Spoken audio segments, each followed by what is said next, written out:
하루에 500억 원. 이 금액은 화물 운송이 멈출 경우 대한민국 전체가 감당해야 할 추정 손실액입니다. 이 어마어마한 숫자는 단순한 예측이 아닙니다. 실제 물류 대란이 우리 경제에 어떤 파급력을 가져올지 보여주는 충격적인 지표인데요. 잠시 후 공개되는 충격 데이터까지 꼭 보셔야 합니다. 여러분, 바쁜 일상 속에서 가장 손쉽게 이용하는 곳은 어디일까요? 아마 CU 편의점을 빼놓을 수 없을 겁니다. 전국 2만 여개에 달하는 점포에서 우리는 매일 필요한 물건을 구매하고 있죠.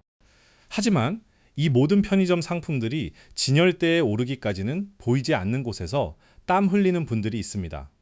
바로 화물연대 소속의 운송기사님들입니다. 이분들이 없다면 물류는 마비될 수밖에 없죠. 최근 몇 년간 우리는 이 화물연대 파업이 불러온 물류 대란을 여러 차례 경험했습니다. 항만은 컨테이너로 가득 찼고 공장에서는 생산 라인이 멈추는 일까지 발생했는데요. 이로 인한 경제적 손실은 이루 말할 수 없었습니다. 그리고 여기에 또 하나의 뜨거운 감자가 등장했습니다. 바로 노란봉투법이라 불리는 법안인데요. 이 법이 통과된다면 앞으로의 노동운동과 기업 활동에 엄청난 변화를 가져올 것으로 예상됩니다. 생각해 보십시오. 퇴근길 CU에 들렀는데 김밥도 없고 삼각김밥도 없고 심지어 우유나 음료수까지 비어 있다면 어떨까요? 당장 불편함을 넘어 우리의 일상이 흔들리는 경험을 하게 될 겁니다. 이러한 물류 대란은 CU 같은 편의점 본사뿐 아니라 수많은 가맹점주들에게 직접적인 타격을 입힙니다. 물건이 팔리지 않으면 매출이 줄고 이는 곧 생계에 큰 위협으로 다가오기 때문이죠. 잠시 후 더 놀라운 사실이 나옵니다. 그렇다면 화물연대는 왜 파업을 선택할까요? 이들은 안전운임제 확대, 노동기본권 보장 등을 주장하며 열악한 노동 환경 개선을 요구하고 있습니다. 과로와 저임금에 시달리는 현실을 바꾸고자 하는 것이죠. 화물연대 파업은 비단 편의점만의 문제가 아닙니다.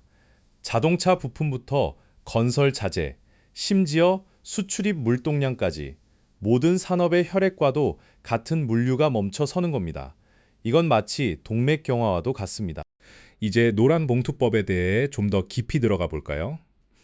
이 법안의 핵심은 파업에 대한 기업의 손해배상 청구를 제한하고 노동조합의 범위를 확대하는 내용을 담고 있습니다.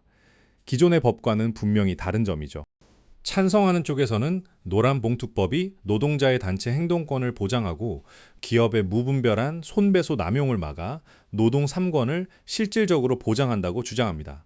이는 곧 사회적 약자 보호의 측면이 강합니다.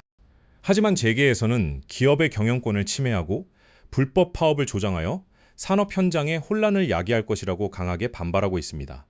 이 법이 통과되면 한국의 투자 환경이 나빠질 것이라는 우려도 나옵니다. 법률 전문가들 사이에서도 노란봉투법에 대한 해석은 분분합니다. 헌법적 가치와 경제적 현실 사이에서 균형점을 찾는 것이 매우 어려운 과제이기 때문이죠. 여기서 끝이 아닙니다. 여러분, 1997년 외환 위기, IMF 사태를 기억하십니까? 당시 우리는 기업들의 유동성 위기와 대량 해고를 겪으며 경제 전반이 휘청거렸습니다. 이러한 큰 위기 속에서 노동시장의 변화는 늘 중요한 이슈였죠. 노란봉투법을 쉽게 비유하자면 어부가 그물을 던지는 행위와 비슷합니다. 더 많은 물고기를 잡기 위해 그물의 구멍을 넓히는 것과 같지만 동시에 너무 넓히면 작은 물고기까지 다 잡히거나 그물 자체가 찢어질 위험도 있습니다.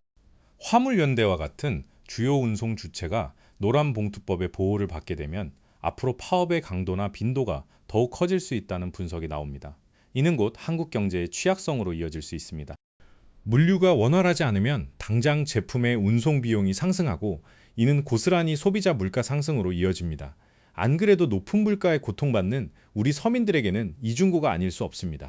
수출로 먹고 사는 대한민국에게 물류의 차질은 치명적입니다. 배에 실려야 할 제품들이 항만에서 묶이거나 공장에서 생산이 지연되면 국제 경쟁력은 급격히 떨어질 수밖에 없습니다.